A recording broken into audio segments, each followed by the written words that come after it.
Come wander with me.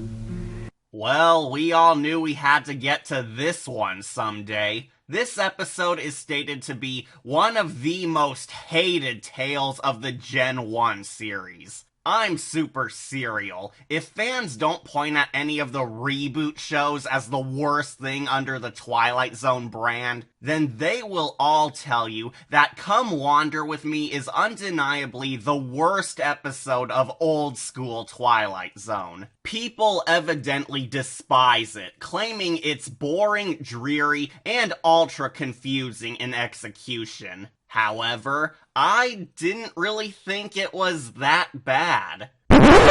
You what? Okay, don't get me wrong. This episode is far from good, but honestly, I don't agree with the popular opinion that this was the old show's biggest dishonor, period. Come Wander With Me has some delightfully grand ideas and lovely music, but overall it just feels undercooked. In this episode, we follow a scuzzy con man named Floyd Bernie, the very name which oozes douchebaggery. He's an arrogant songwriter who travels from place to place to steal music from struggling artists just like him in order to take their credit and make himself famous. What an asshole! Floyd is actually meant to be a metaphor of copyright claimants abusing the system, since Mr. Bernie pretty much gets away with his scams by literally claiming new songs as his own, since they fell under public domain when his targets are duped into showing them off to him,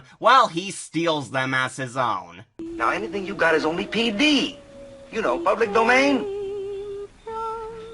I'm trying to tell you is, Dad, that you ain't got no rights, catch? This was a decent idea, but it kind of gets lost when the horror story kicks off. I love how the Twilight Zone calls out BS copyright issues and the restraints of the artist, yet it just goes nowhere. Floyd gets lost in a small quiet mountain town where he seeks out some help, only to unwittingly pass by his own grave.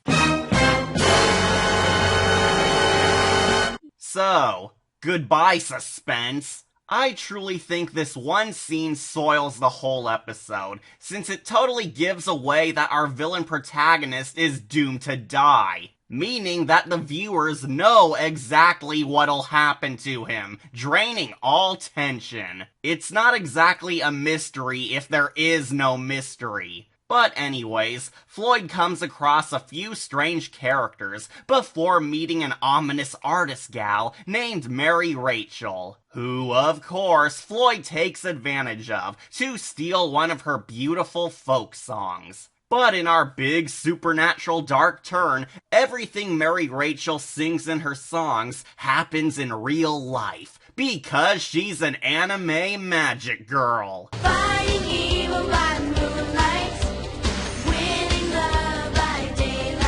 Mary Rachel is played by superstar singer Bonnie Beecher, with this episode being her big breakout role into showbiz, as she actually promoted her own real song here on the Twilight Zone. The song she shares with Floyd, whom she grows a crush on, is a tragic melody about two star-crossed lovers who seek to marry, but the man is caught up in a feud with a rival lover, leading to the male partner's death at the hands of the rival's vengeful fam. And what do you know? Floyd gets cursed to live out the nightmare of her jingle. Doodly-doobity-doop-doop-doop.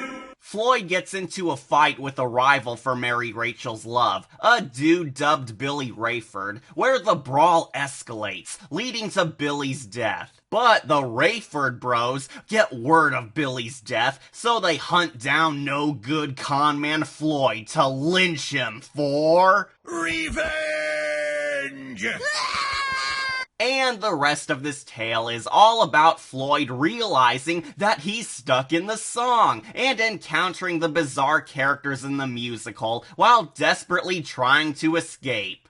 Why yes, this episode did inspire a Futurama story, which I'd seriously recommend watching over this, since it's far superior. Jezebel's heart did wander when she saw that rambling man. He was tall and dark and shiny, and a native Mexican. Come Wander With Me's greatest strength is its haunting atmosphere. I love the very unsettling woodland setting, which always has an eerie tune playing in the background. It does know how to make this feel like a genuine horror tale. There's also some nice touches like spooky characters popping up in the back as Floyd wanders around. There's this very creepy Grim Reaper lady constantly watching over Bernie just out of sight. When we learn that everyone in town is a song character, it definitely feels unnerving, since Floyd essentially gets absorbed into the song himself and slowly discovers that he can't leave it.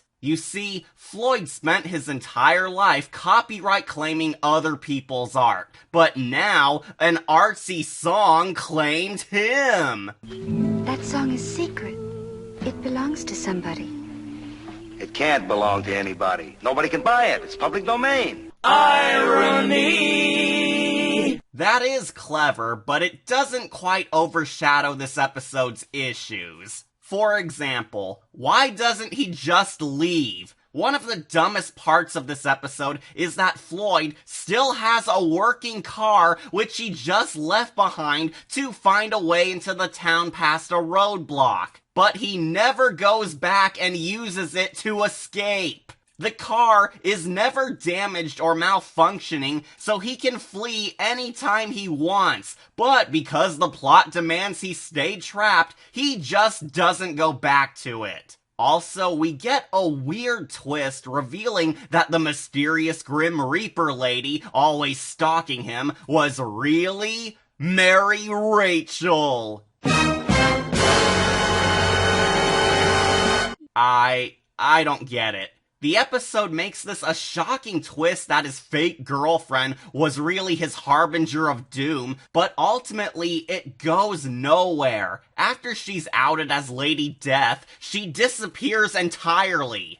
Well, that was pointless. The episode plays with these grand horror concepts, but sadly devolves into a bland survival horror. Floyd spends most of his time hiding from the bloodthirsty Rayford bros, but the song won't let him fight fate. He tries hiding in a general store he stopped at earlier, but the instruments magically come to life to finish the song, where the Rayford bros find him and shoot Bernie dead, fulfilling the prophecy as we cut back to Floyd's tomb, which would have been a good twist if they didn't show us this already. Go! Whoa, you mean the guy who was going to die was going to die? Who saw that one? Now, the twist was meant to imply that Floyd might have always been a part of the song as a character too, and not a real person, but the ending is just so blurry that it's hard to make heads or tails of it. In fact, I think this episode as a whole is just kind of confusing. Not even in a fun way like Sick or Silent Hill, but more so in a poorly thought out Shyamalan bomb. The ideas and imagery are quite unique, but they don't make a rock solid shape, just a mess. I did enjoy the nice horror tone and the haunting song played all throughout the story, but the plot and symbolism are not well executed, and as a result, the episode is a tad difficult to amuse when you don't understand what's going on. Now, I like how this was basically Rod Serling's screw you to copyright, and how it did function as a comeuppance tale where a greedy jerk who steals stuff gets his own soul stolen by the art he tried to profit from, but there's just too many different concepts here to handle. The story points kind of weaken parts of it, the imagery, while creepy, is hard to get,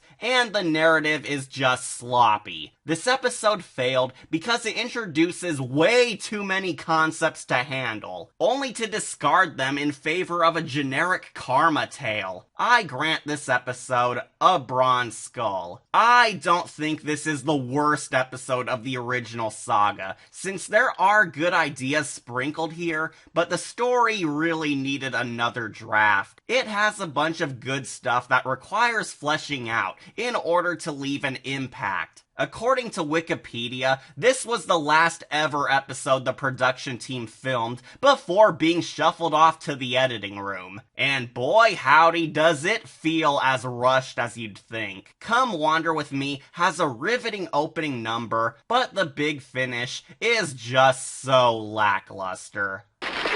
You Billy Rayford, you Billy Rayford, you Billy Rayford.